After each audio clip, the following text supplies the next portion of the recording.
Hi, how you doing? Justin here. This is the third installment of the Blues Rhythm Guitar series, and in this lesson today we're going to be looking at the 12-bar blues chord sequence variations.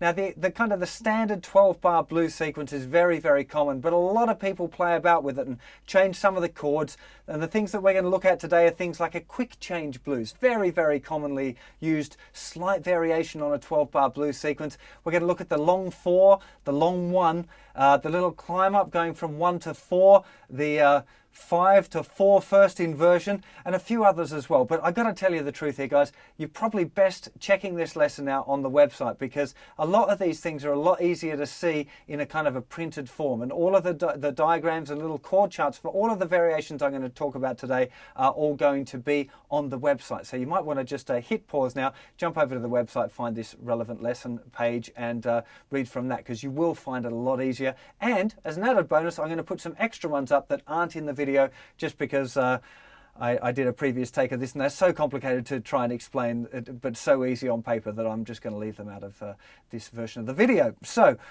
let's get to a close-up and I'll explain them there so you can actually see them, because again, it's really important that you see patterns for this stuff. It really makes it a lot simpler with learning the blues and chord sequences, that you kind of see them on the guitar neck, not just on the page. Page is good, don't get me wrong. Learning the theory and understanding why things work the way they do is really a great thing to do, but you know, sometimes you just don't need all of that kind of extra hocus pocus involved when you just want to play a blues, you know, and doing it on the guitar neck is the best way around that. So let's get to a close-up and check out these variations. I'm going to start off here on a C chord to do these 12-bar blues chord sequence variations. Ain't that a mouthful? But you should be able to do it in any key. It's really important that you practice these things in any key. So if you have to, write them out. Do whatever you need to do. There's going to be some examples, as I said, and probably some blank 12-bar blues sheets as well on the website. So go and check that out. Now, what we've got here is a C chord, which is our 1 chord.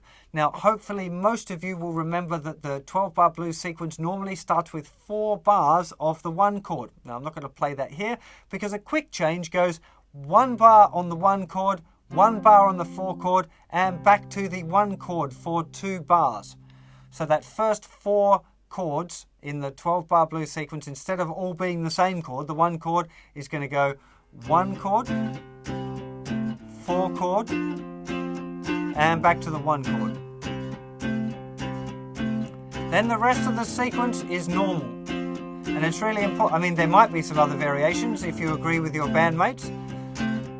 But if you're just adding in a quick change, it is just going to be literally that first 4 bars there.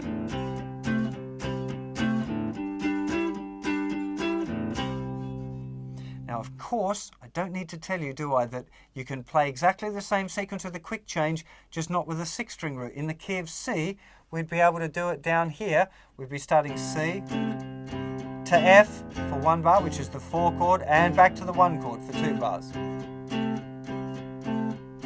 And then we continue the rest of the 12-bar blues as normal. It's really important that you get that idea of doing it with the 6-string root, doing it with the 5th-string root, and then being able to do it in different keys as well. So back to the key of C. That's the quick change. Make sure you check it out. The next one we're looking at is the long 5 chord. Now, what I mean by that, this one is to do with the last 4 chords in the sequence, which generally, in a kind of dead standard 12-bar blues, is going to go G, F, C, and then finish on a G. That's the kind of the last 4 bars of a blues in C.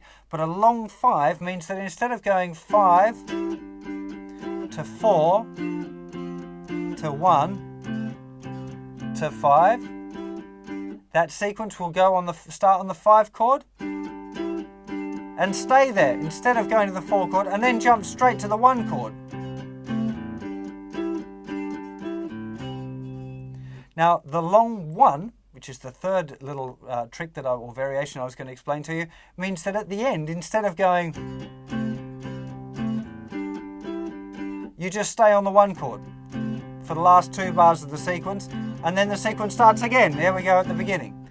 Now it kind of feels a bit awkward to not go to the 5 chord sometimes, but again, it's a very, very, very common variation in the chord sequence is to just forget about going or whatever at the end of the sequence. So let me just play now once through a 12-bar blues in the key of C, and I'm going to put in a long 5 and a long 1 and a quick change, right? So this one will be 1 chord, jump over to the 4 chord. That's our quick change, and back to the 1 chord. The rest of the sequence now, or for the time being, is normal.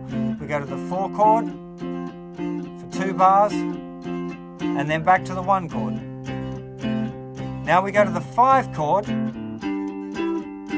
for 2 bars, miss out the 4, go straight back to the 1 for 2 bars. 2, 3, and now the sequence starts again. 2, 2, 3, 4, 1, 2, 3, 4, 2, 2, 3, over to the 4 chord, 2, 3, 4, 3, 2, 3, back to the 1 chord for 2 bars. Here we go up to the 5 chord, and stay there for the long 5, and back to the 1 chord. And stay there for the long 1, and there's the sequence starting again at that point. So that's a really, really common, you know, they're only subtle variations, but they make it quite a big difference. And when you're learning a blues, a standard blues, make sure you listen to which variation of the 12-bar blues it is that particular song fits, because that's kind of what makes the different blues songs different, is exactly what variations of the sequences they played. Now, another common one, which isn't so much a variation on the sequence, but is very common, and it's one that it took me a little while to figure out, is the 1 to 4 climb. Now, what I'm talking about here is the end of the first 4 bars. When you're going from the 1 chord to the 4 chord, you can climb up. And it sounds really cool. Now, I'm just going to move this one down to the key of A, right? Now, you'll see why I'm going to do that in a second. Now the climb, if we just I can do it with a quick change as well. So here if we do the climb with the quick change, we'd have here 3, 4, 1 chord, 4 chord, 1 chord. Here's the climb, 1. There's the 4 chord now, etc. So the bit that I'm talking about, the climb, is the to get from the 1 chord there, which in this case we're in the key of A, is the A, and the 4 chord is D. And to do the climb, we start by moving a tone, like 2 frets, and then it's semitone, semitone, semitone, or 1 fret at a time. So from the A, 2, 3, 4, climb, 2, 3, 4, up to the 4 chord. And the rest of the sequence can be normal or with variations as you like, but it's just important to get the idea of that little climb up. If you're on the 1 chord, you start with a tone, that's 2 frets, and then climb up in semitones. And if you go 1, 2, 3, 4, you'll end up on the 4 chord. It's a really, really cool little trick, this one. You don't always have to go. You could actually move it onto the 5th string. Once you know what the chords are, you could go A, B, C, D, C sharp, D. So instead of, you could go A, B, C, C sharp, D, or you could go A, B, C, C sharp, D. It really doesn't matter which one of those you do. I would leave out doing the little chunky thing with the little finger, the riff kind of part, because it sounds a bit funny. Just 2 strums on each chord will be fine for the little climb. Also notice that you can do it from a 5th string root. So now I'm just changing the key now, and we're in the key of D. So there's the 1 chord, 4 chord, 5 chord, 1 chord with a 5th string root.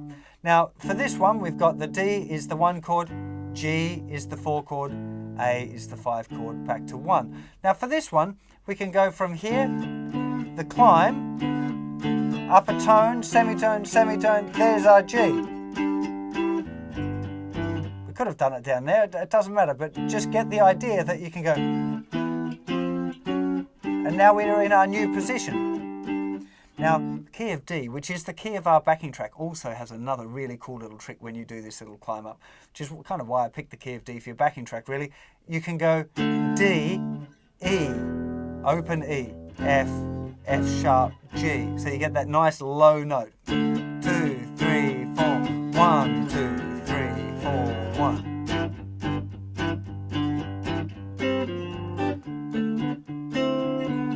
just a good funky little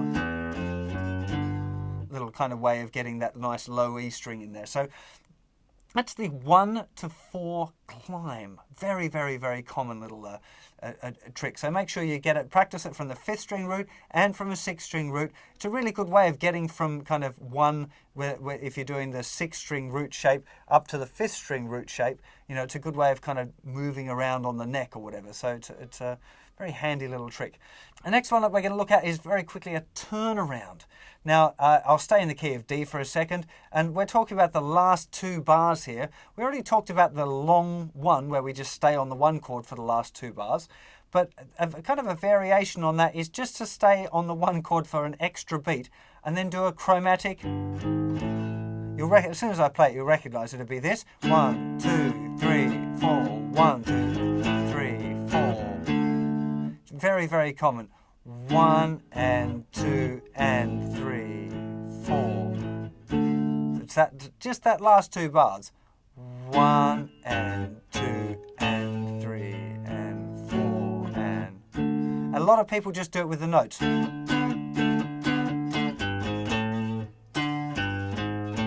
D, G. This is obviously with a 5th string root. But of course, I'll stay in the key of D now just to keep it simple so you can hear it sounding the same. You would be here, 1, 2, 3, 4, 1, 2, and just do single notes. 1 and 2 and 3, 4. You'll be fine. 1, 2, 3, 4, 1 and 2 and 3, 4, 1, 2. Just that ending again. 3, 4, 1 and 2 and 3. 1, 2, 3, 4, 1 and 2 and 3, 4. Very, very common little kind of turnaround, that one. Okay, the last little sequence I want to show you is a variation on the ending. Now, instead of having your kind of standard or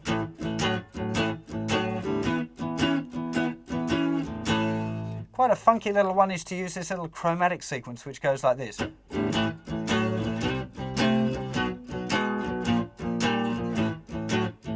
Which is 1, 2, 3, 4, 1, 2, 3, 4. It's using just the very last 2 bars of the 12-bar blues.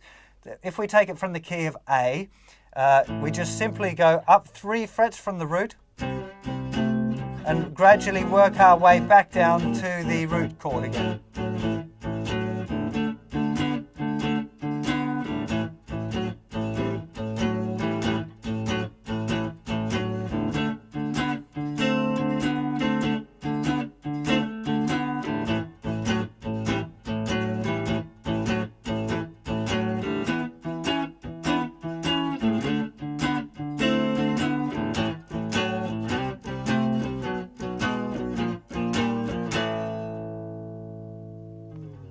The backing track this week is in the key of D, and I've used some of the common variations that we talked about in this lesson today. I'm going to play you out now by playing through it, but make sure you get over to the website, get the chord chart there in front of you so you know exactly what the chord changes are that you should be making over this backing track. Have fun, and I'll see you for another lesson very soon. Take care, bye-bye.